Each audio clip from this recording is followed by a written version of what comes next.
Assalamualaikum kepada semua orang. Nama saya afiqah Dania binti Zulkifli dari pasukan Puteri Islam. Hari ini saya akan tunjukkan cara-cara nak buat tempat letak habuk pensel.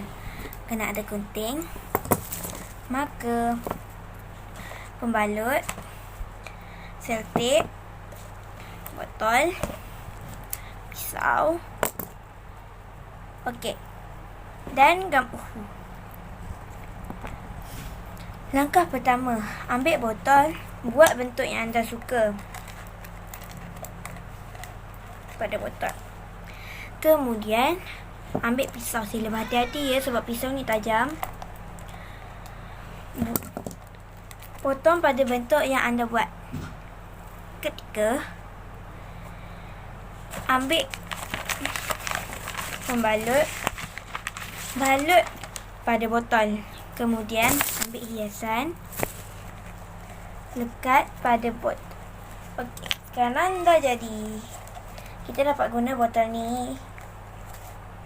Kita kesyak ke dalam ni.